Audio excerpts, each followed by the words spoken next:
Sahanavavatu Sahanau bhunaktu Sahaviryam karavavahai Tejasvinavadhitamastu Ma vidvishavahai Om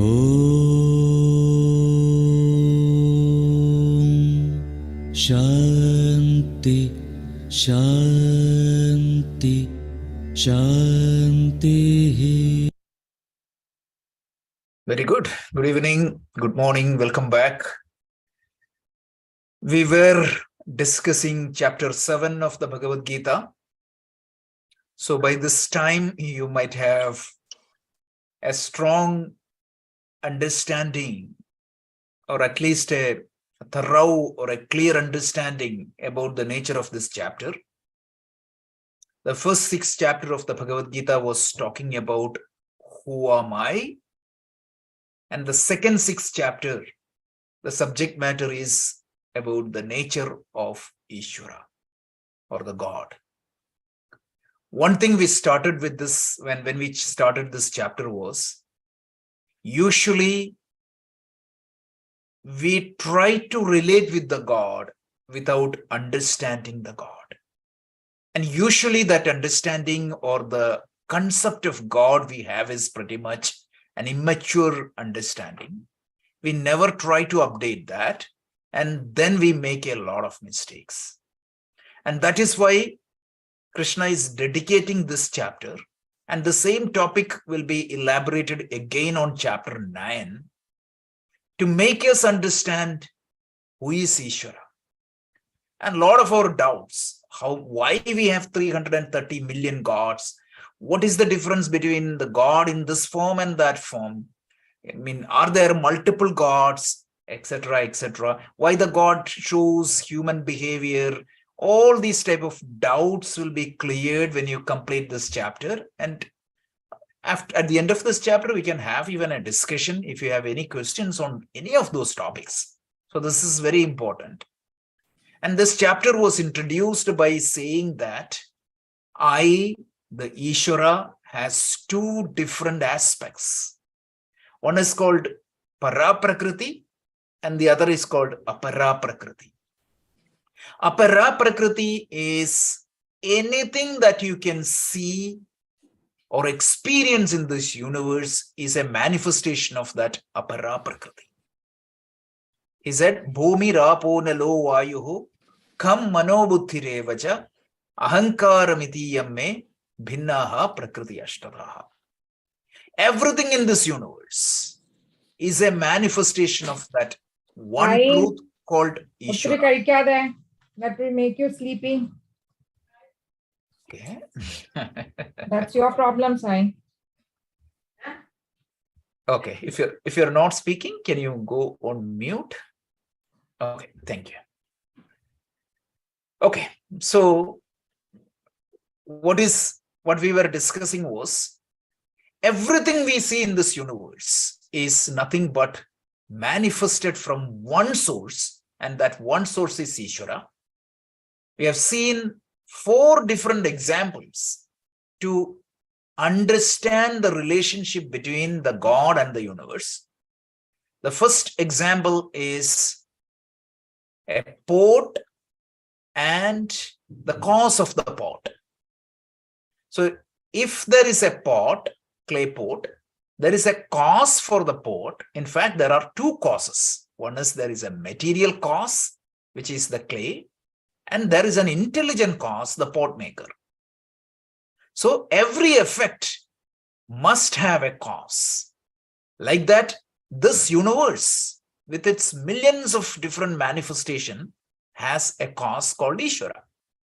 But in the conventional examples, wherever there is an effect, there could be 2 causes. One is material cause and the other one is intelligent cause. In Sanskrit, we call it as Nimitta Karana and Upadana Karana. Upadana karana is the material cause, nimitta karana is the intelligent cause. But in the case of the universe and the God, this nimitta karana and the upadana karana, that means the intelligent cause and the material cause is one and only the same. That is the defect of the example of the pot and the pot maker.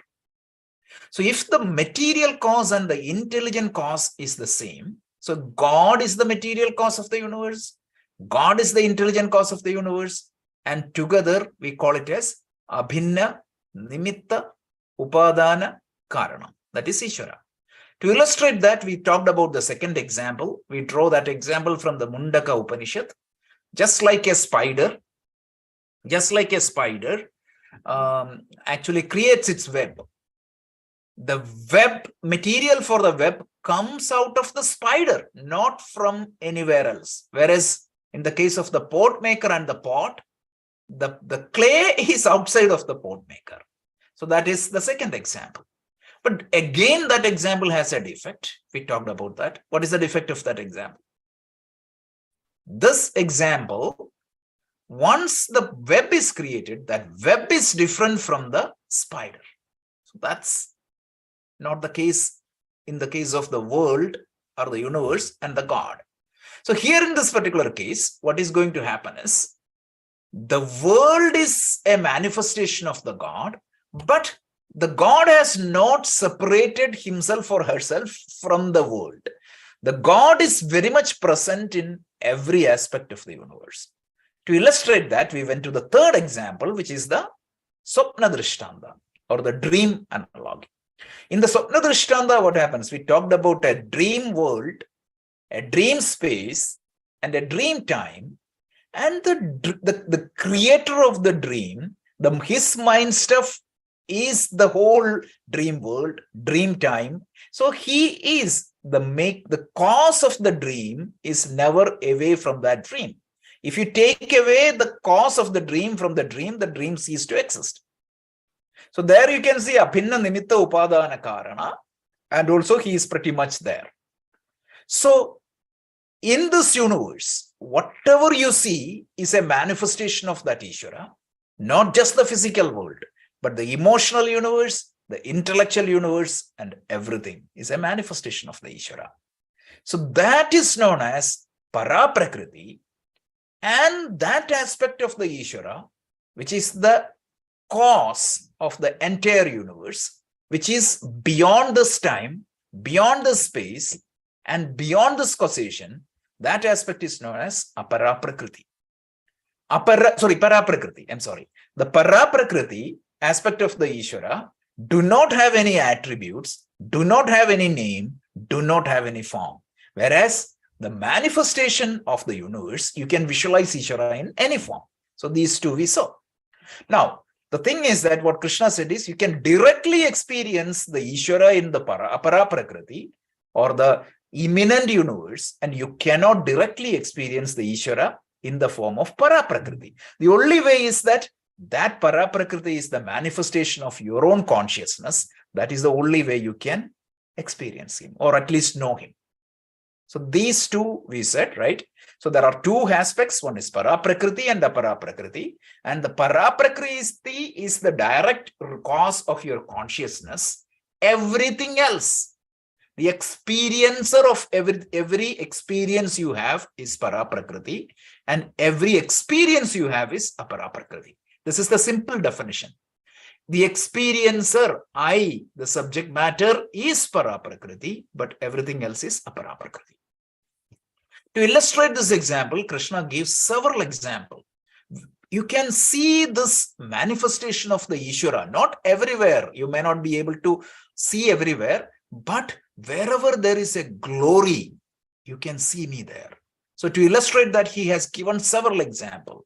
When you touch water, the wetness of that water, which makes the water, is me. That's another thing, right? Whenever you see sun and the moon, the light you see there, that when you see that light, you relate with me, right? The God described in all the scriptures of the universe is me. Pranava sarva vedeshu, right? And then he said, when you see the fire, The light and the heat produced by the fire is me. And when you see an intelligent person, understand that that intelligence is me. The intelligence of the intellect, the strength of the strong, all these me. So he has given several pointers to us for finding him in this universe. And having said that, on verse 13 and 14, right? Because there were a lot of questions. That's why we reran those two verses last week. The topic of the verse 13 was mainly, if Ishvara is everywhere, why am I missing Ishvara? That was the question. Krishna said, see, this Aparaprakriti's manifestations are millions of manifestations. And each of these manifestations has its own guna, right? Sattva, Rajas, Tamas. And they have a miraculous, they have an addictive power of grabbing your attention. So you see the manifestation, but you see the truth, you fail to see the truth behind that. And this power or this phenomenon, which blocks your view in seeing the Ishvara, in the manifestation of Ishvara, we defined it as Maya. Because of the power of the Maya, what happens? I fail to see the truth behind the Maya. Let's say that I'm enjoying a fantastic thing in the dream, or I'm going through a suffering in the dream. I'm getting addicted, or I'm getting involved in that time and space so much that I fail to see the truth behind that. So pretty much my attention is limited to that time and space, and I'm addicted there. So what is in verse 14? He said, what is the way out? The problem is you're entering into this world which is not permanent, and you're trying to find out the permanent thing which gives you the complete security in that impermanent thing, which is not possible. So to illustrate that, we took Shankara's example. What he said, when you get a dip into a flowing river, what do you need to do? You need to hold on to a chain. Or if you tie yourself in a chain or a rope, if you jump into the water, you are safe. Otherwise, if you think that you can stay in that flowing water, the water will take you away. So if you live in this world without having a strong connection, without having a strong bond with that Ishvara, what is going to happen? I will be floated in the wave of the samsara. And this is what we call it as samsara. Without having that strong anchor, I get into this universe and I am tossed by the ups and downs of my life. There is nothing wrong in getting into that the world, samsara. There is nothing wrong into enjoying the samsara. There is nothing wrong, or in fact, we all need to engage in the samsara. We cannot run away from the world. But with a strong anchoring, with a strong hook, with a strong hold of that permanent thing, which is Ishvara. So Krishna said, if you get connected with me means the God, not as the blue Krishna, right? It is not some fanatic may interpret it as Krishna and don't Shiva. No. If you get connected with Ishvara in any form, that's okay. As long as you keep hold on him, you can engage in this world, and this world becomes a totally different experience. So the God or the Ishvara is the one, only surrendering to him properly. He used the word prapakti. Prapakti means bhakti here, or connection. This is the true bhakti. It's not just lip services, right? So you get connected with the Ishvara, and that process by which you connect with that Ishvara is called bhakti. And hooking onto me, you can cross this Maya. This is what verse 14. I'm just repeating because this we need to have clear understanding. And then on verse 15, he said, there are two categories of people. Dushkritika. Dushkritika means the people who do not follow dharma, people who do not care any of these things. What happens? He used strong words to criticize these people, right? He said, these people who do not recognize the presence of the truth in the universe, he said, Dushkritika, they do wrong actions. Wrong actions means acting against dharma. Dharma means what? Doing what needs to be done, right? It includes just right from your lifestyle, everything. So those who do not follow the dharma, they are known as Dushkritika, and they are called as Mudha. Mudha means the deluded people. They are living in this world thinking that everything is permanent, right? And we quoted Shankaracharya, Balastavat Krida Sakta, Tarunastavat Taruni Sakta, Vrithastavat Chindamagna, Paramai Brahmani Kopina Sakta. They just engage their life day after day, running after things, thinking that I'll be happy here, I'll be happy there, and finally end up their life without tasting that great happiness. Every day will be a struggle for them. Look at, we always think that next day, tomorrow will be that day where I'll be happy. Every day, if we cannot make that day happy, if I cannot find that happiness here and now, we cannot find that tomorrow. That's impossible. So this is where what happened. So this Kritika. And what Krishna said, when you do not have that value of dharma, you becomes asuram bhavam ashritaha. You exhibit the characteristics of an asura. And who is an asura? We said, right? Asura means the one whose priority is material benefits. You're ready to cut corners only for the benefits, material benefits. You don't value other people. You don't value dharma at all, right? The dharma doesn't play any role in their life. They are driven by their likes and dislikes, not by the dharma. The whole psychology of the Gita is you can pursue anything as long as they are in line with dharma. As long as your likes and dislikes do not contradict with dharma, you can follow that. But there is a slight contradiction between your likes and dislikes versus the dharma, follow the dharma.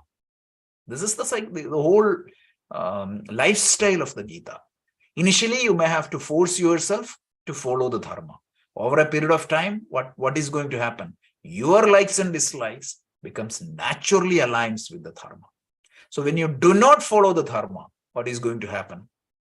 Naturally, you attain asura bhava. So don't think that asuras are somebody who is sitting in another world, like an Hiranyakashipu or a Ravana or a Kumbhakarma. No, they are here among ourselves, even within ourselves. There could be a Kumbhakarna or a Hiranyakashipu within ourselves. There could be a Hiranyaksha within ourselves. Who is a Hiranyaksha? Hiranya means gold. Aksha means eye. The one whose eye is always on the gold, meaning the one who cares always for the money, nothing else. He will do anything and everything for the money. Such people are Hiranyaksha. If I am like that, there is a Hiranyaksha in me. So if I look deep within myself, I can see, I may not find Rama, I may not find Krishna, but I will find a lot of Hiranyakshas, Hiranyakashipus, all these demons. This is what is the state. So Krishna said, such people, what? Asuram bhavam, they demonstrate the characteristics of an asura. So when this is another clarification, right? In Puranas, you see, these Puranas are all symbolic version of these truths. In Puranas, you see, Lord is killing all these asuras. So when you teach these to kids, what they think? The God is like a murderer. He just kills everybody. That's not the case. See, it's a symbolic killing. Killing means you're killing the asura bhava. Asura bhava of a person is destroyed by the Lord. That's it. So, very simple example. What exactly is the weapon used to kill these asuras? Sudarshana. Sudarshana. By giving proper vision for their life, the Lord destroys the Asura Bhava in each one of us. This is very important.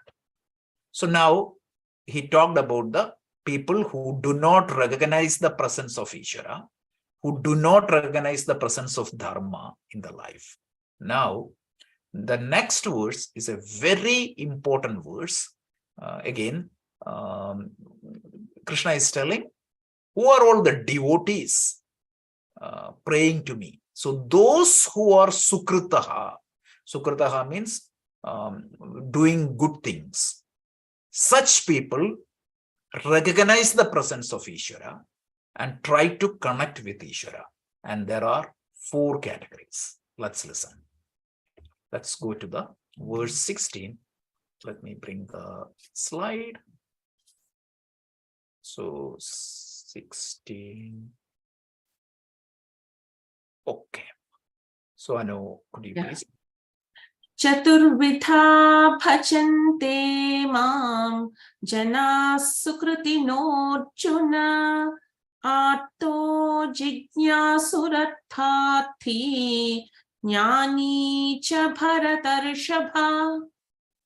So Krishna tells 4 types of virtuous people pray to me or worship to me. 4 kinds of people. Sukritaha, try to connect with me. He said these people are like good people, or at least they are doing some good karma. Chaturvrita vidham bhajante mam jana sukriti no Arjuna. So sukriti, meaning they are doing pious deeds or good deeds by worshipping Ishvara. 4 types of people. They are artaha, arto jijnasurartharthi, jnani cha bharatarshabha. So 4 categories. He say the people who do good deeds, sukritinaha, the people who do good actions by recognizing Ishvara, because they comes with a little bit of punya. That is the reason why they have a chance to seek Ishvara. They seek Ishvara because of their good actions they have done in the previous life or the past. That is the reason why they are able to recognize the presence of Ishvara. So such people are 4 types, right? So these 4 types are, the first one is known as artaha. The second one is jignasu. The third one is artharthi. And the fourth one is jnani. 4. The order is slightly different. If you look at the sequence, it should be artaha, artharthi, jignasu, and jnani. So you see often in Bhagavad Gita, this order is meaning changed. Any idea why the order is changed? You need to fit within that meter, right? Anushtup. It's a poetry. So you may have to shuffle the words. That is why this order sometimes changes. So that's why we need a commentary. So the 4 types of people are artaha, arthati, jignasu, and jnani. These are the 4 types of bhakta. So let's see what exactly. So we cannot go fast in these verses, a few verses. So we'll have to go. We may cover only 2 verses or 3 verses one day maximum. But these verses has to be understood properly. So the first yes, Rohitji. Why does the comment say people who do not seek Ishvara for verse 16? Oh, I'm sorry. It is my bad. I copied the previous verse one. 15. And, 15. Okay. And the people seek Ishvara. People who seek Ishvara. Good catch. Thank you. Okay. So artaha, bhakta means, arti means here sorrow, right? God itself is known as Artratrana Parayana. That is Artratrana Parayana Narayana. That is how we call Ishvara. So artaha means the one who seized by a distress caused by nature or caused by the disease or caused by some problem. So a person seized by some distress, he finds it's very difficult, right? now he thinks that if I pray to God, I will be saved, because God is known as Artra Trana Parayana. Trana means protect. Artha means distress. When I get into a trouble, if everything goes well, I don't care. I don't go to temples, I don't make a prayer, nothing. But when some distress happens, what happens? He thinks that I need to pray to Ishvara. This is known as Artha Bharta. No, Krishna is not saying that that is bad or anything like that, right? So this is called as Manda Bhakti. It's a lower form of devotion. There is nothing wrong. Like whenever we get a distress, we need to pray. But if I limit myself in the prayers only when there is a problem comes in, that is known as Artha Bhakta. You might have seen several people like that, right? In this world, there is a lot of people. So till the distress is not there, he or she will not think about Ishvara.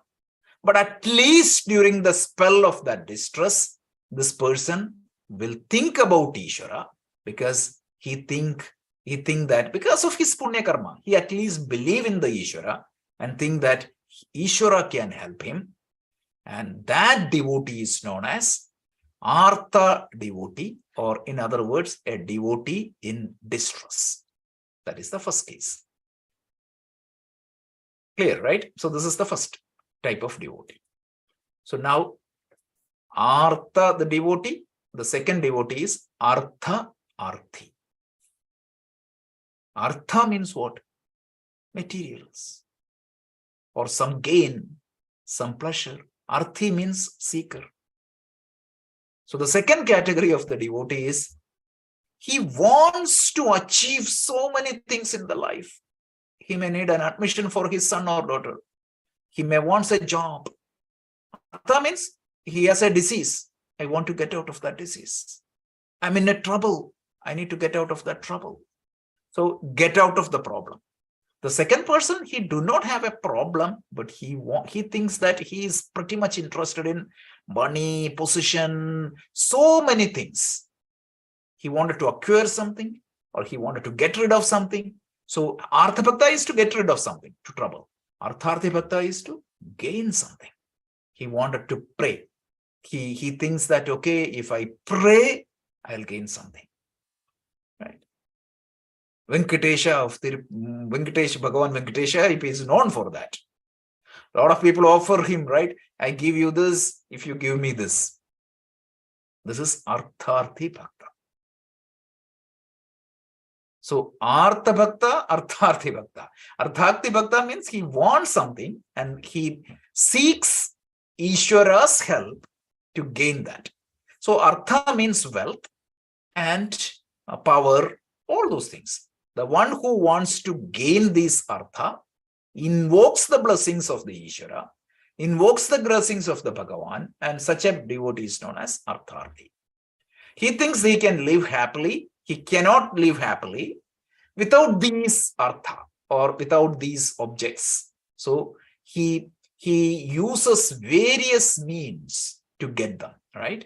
He uses local influences sometimes. He uses money. He uses so many means. And he also uses Bhagavan as a means. Because he thinks that, okay, he thinks that Bhagavan can remove all these, factors where he do not have any direct control. So that is where he invokes Bhagavan and he recognizes Ishvara. He thinks that Ishvara can manage these hidden variables and help him. For example, I am investing money in stock. I can do all my homework, but some X factors could blow up all my thinking. For that, I pray to Ishvara. I do puja, I do all these things. And such a devotee is known as Artharthi, right? So basically the prayers he offers is to invoke Ishvara's grace for what? To help him to gain whatever he wants. Underline that, right? He invokes Ishvara's grace to help him gain whatever he wants. And this is typically known as Kamya Karma. A karma is done with a desire to accomplish a certain end within this samsara, within this universe. And the one who does kamya karma and who invokes the grace of Ishvara to fulfill his kamya karma is known as artharthi. Okay, so that is what is artharthi. The first one, the one who seeks Ishvara's grace during distress, and the second category is the one who is seeking Ishvara's grace to gain something. This is the second one. There is one thing common in these two. What is that? For both of these Artha Bhakta and Artharthi Bhakta, Ishvara is not the end. They love Ishvara not because of their unconditional love for Ishvara. Bare love for Ishvara is, in the first case, to get rid of my trouble. And in the second case, what? To gain something.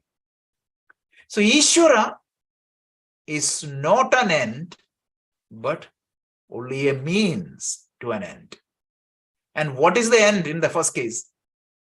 Getting rid of my problem. In the case second thing, I want to get some material objects.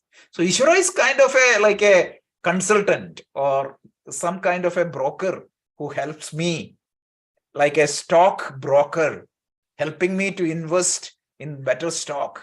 And I give a commission to that broker, like that I offer some money in the hundi. This is the Artharthi Bhakta. Again, Krishna is not criticizing them.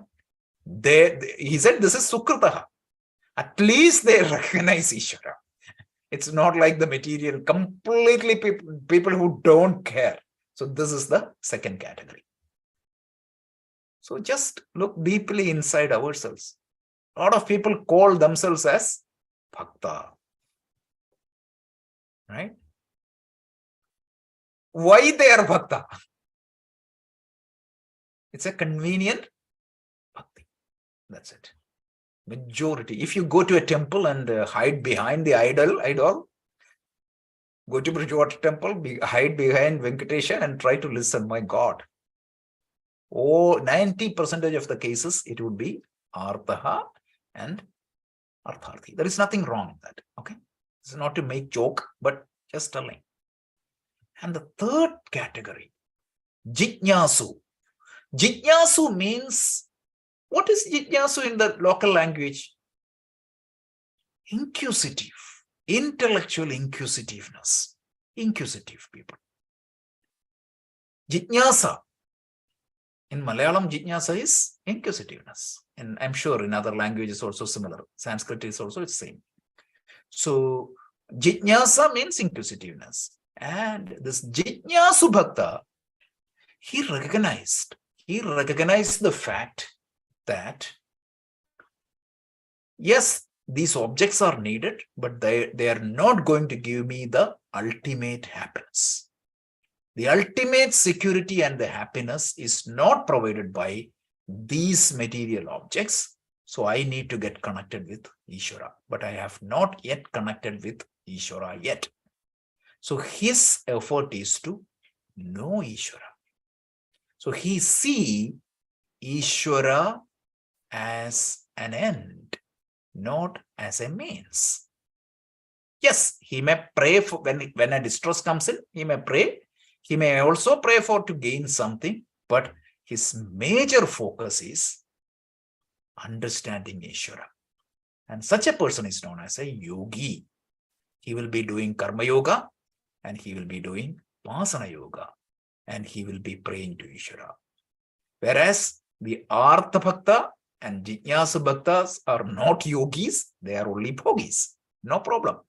So the Artha Bhakta and Artharthi Bhakta is known as Manda Bhakti, low level devotion, and the Jijnasu Bhakta is known as the medium level devotion. So what happens? A lot of people say that I'm religious.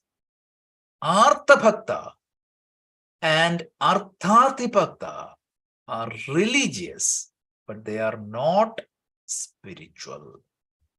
Understand, this is very important. They are religious, they are seeking God for a material end. Am I right? This is the difference. They are seeking God, they are using God, they may perform the Satyanarayana Puja, they may do a lot of rituals for a material goal. Their goal is materialistic, right? So their end goal is materialistic. So they are religious, but they are not yet spiritual. That is the one category. You never might have heard, right? Typically in the modern world, people think that if you're religious, you're spiritual. No. Whereas Jignasu, what happens? He is religiously spiritual because his goal is spiritual goal. He wanted to understand Ishvara. Understand the difference. In the first case, Ishvara is a means to some materialistic end. Whereas in the case of second case, he seeks, he may do the prayer, right? He may go do the rituals. He may go to temples. He may go to churches, mosques, everywhere. But his goal itself is to know Ishvara. He seeks Ishvara's blessing in knowing Ishvara. Understood the difference? Yeah. So that is Artharthi. And the last bhakta is known as Uttama Bhakta, is known as Jnani. Jnani means the one who has known Ishvara, right? The one who has known the Ishvara, one who recognizes Ishvara in its entirety, right? The recognition is complete and his identification has shifted from a limited individual to Ishvara. And this devotion is known as Sathya Bhakti, right? Sathya Bhakti. Like there is no difference between the devotee and Ishvara, right? There is no difference. The devotee get transformed into Ishvara. And this type of bhakti is known as Nishkama Bhakti. And this is the ultimate bhakti. Those who are familiar with the Shabarimala temple, right? The moment you put the mala and we tweak the vrita, symbolically that is what is shifted, right? Once you put the mala for the Ayyappa Puja, Ayyappa Vrata, you will be addressed as Ayyappa only. Actually, the person it's a ritual, it's a process. And that process is to make you a Jignasu. But people do that in a different way, ritual, just like a drill, and find excuses for everything. That's a different matter, but I'm just telling that is the symbolism. Because when you climb the 18 steps and went to Shabarimala, what exactly is written there? Tattvamasi. Thou art that. This is Jnani. So we talked about those who recognize the presence of Ishvara. They are of 4 types. So Arthaha, Artharthi, Jignasu, and Jnani. Artha and Artharthi, Bhakta are what their end is not God. God is only a means for a materialistic end. So they are religious, but they are not spiritual. And their bhakti is known as Manda Bhakti or the low level bhakti. Then the second category, the third category is Jignasu. He recognized the end, ultimate end required is Ishvara, and he strives for it. He has not yet reached. He practices yoga, and such person is known as Jignasu. He is religious. He could be religious and spiritual. And finally, the Jnani, that is the ultimate form of bhakti. And Jnani is, he could be religious. He would not be religious, but he is spiritual for sure. This is the different categories. Okay, so we took a lot of time, but this is worth discussion. We will try to cover one more verse. So, Anu, can you chant?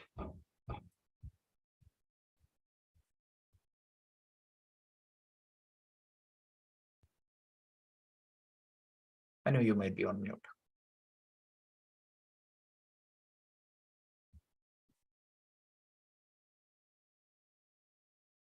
We lost Anu?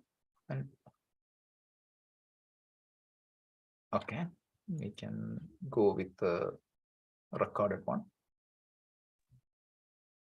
तेषां ज्ञानी नित्ययुक्तः एकभक्तिर्विशिष्यते प्रियो हि ज्ञानिनोत्यर्थम् अहं स च मम प्रियः. So he tells, Tesham jnani nitya yuktam eka bhaktir vishishyate. Out of all these four bhaktas, right? The bhaktas can be classified into four categories: Artaha, Artharthi, Jijnasu, and Jnani. Out of all these, Jnani, the one who merged with me, right? Nitya Yukta. Yuktaha means connected. Yukta means yoked or union or connected. How? Nitya Yukta. He is always connected with me. Whereas Artha Bhakta, he is connected with Ishvara when there is only a distress. Artharthi Bhakta, whenever he needs something. Jijnasu, he tried to get connected. Occasionally he get connected, but he cannot keep that connection or that union always. Whereas Jnani, he is in my nature always. And he has Eka Buddhi. Eka Buddhi means he sees only me. That vision of Advaita. I see Ishvara only, nothing but Ishvara. Whenever he see a mountain, he see Ishvara there. Whenever he see the sky, he recognize Ishvara. So he is Vishishyate. In my opinion, he is the highest type of Bhakta. Krishna tells. Tesham, out of all the devotees, Jnani Nitya Yuktaha, because he is always connected with me, he is Vishishyate. He is the most exalted one or the highest one. Priyohi Jnaninorthartham aham. So he said, for that Jnani, Ishvara is the most dearest one. And then Krishna said, aham sachamai priyaha. And he is the most dearest for me also. This is very important discussion, right? So the first, this removes a lot of misconceptions. First thing is, you think a lot of people preach in this modern world, even Krishna's devotees, they say that in Kali Yuga, you don't need knowledge, jnana. Only by just sitting and doing the devotion, you can reach the highest. Absolutely not. The clarity is this. Devotion needs the Artha, Artharthi, Jijnasu devotion needs to go to the Jnani level. So without Jnanam, without knowledge, you cannot attain the moksha. So that part is very clear. And then Krishna clearly tells which devotee is the dearest to me, the Jnani. And what is Jnanam? Jnanam, in the 4th chapter, Krishna already defined, right? Tatvitti pradhipadena, pariprashnena seveya, upadekshyanti te jnanam, jnanina tattvadarshinaha, underline. Jnani is the one who has darshanaha, who has seen tattva. Tattva means truth. The one who saw the truth, the one who saw the truth about Ishvara is Jnani, and that is the highest form of devotion. The highest form of devotion, Vivekananda called Bhakti Yoga. A lot of people say that Swami Vivekananda said Bhakti Yoga can take. Yes, Bhakti Yoga can take, but he divided that Bhakti Yoga into 2 categories, Para Bhakti and Apara Bhakti. Apara Bhakti belonging to this Artha, Artharthi and Jijnasu. Para Bhakti is the Jnanam. So don't think that you can eliminate Jnanam and get moksha. It is not possible. Krishna himself said that in the Bhagavad Gita. And the second thing is, a lot of misconception is, a lot of people and even I heard recently somebody saying, after studying Vedanta, I am not a devotee. If somebody say that, what is the corollary or the derived meaning? He neither understands Bhakti nor Vedanta, because the study of the Vedanta should only complement and enhance the Bhakti. It is not the Bhakti that is being practiced in the street, but the real Bhakti. A Vedantin would be the real Bhakta, and he would be the real Jnani. And the greatest devotee, greatest the Advaita Vedanta teachers, at least in my knowledge, the greatest, couple of greatest Advaita Vedanta teachers are Shankaracharya, and of course the Narayana Gurudeva is there. These two have composed a lot of devotional hymns. So that itself shows that Advaita, the study of the Advaita Vedanta, you cannot say that I'm not a devotee anymore. So devotion is very important. Now, the fourth misconception is, a lot of people think that how do I improve from this bhakti of Ishvara in the form of a particular form? How do I improve? How do I gain knowledge? A lot of people think that by meditation. No, meditation is not a means to gain the knowledge. The role of the meditation we studied in the 6th chapter is to make your mind calm, to make your mind controlled. With that controlled calm mind, I need to follow the Jnana Yoga. So the Jnana Yoga is not an optional path at all. Remember, in the 5th chapter, Krishna said, right? Nobody can reach me without Jnana Yoga. So what is the process of Jnana Yoga? Shravanam, meaning study of the Vedanta or the scriptures under a competent master for a sufficient period of time. Mananam, the contemplation of what you studied, and Nididhyasanam, which is the reinforcement of what you studied. So this is a few things. So out of these 4 devotees, Jnani is dear to me because he is always connected with me. And for that Jnani, I am the most dearest one. And for me also, he is the most dearest one. Why? That also needs a small discussion. When you say that, I love somebody, one question, whom do you love most? What is the answer? If I ask that question, everybody will say different answers. Somebody will say that my child or my spouse, my parent, or somebody say XYZ. Is that true? Brihadaranyaka Upanishad. You know yourself. Exactly. Brihadaranyaka Upanishad gives very open answer. It's a hard answer, but a spouse is dear to me because the presence of that spouse makes me happy. So the famous statement is, Atmanastu Kamaya Sarvam Priyam Bhavati. Atmanastu Kamaya Sarvam Priyam Bhavati.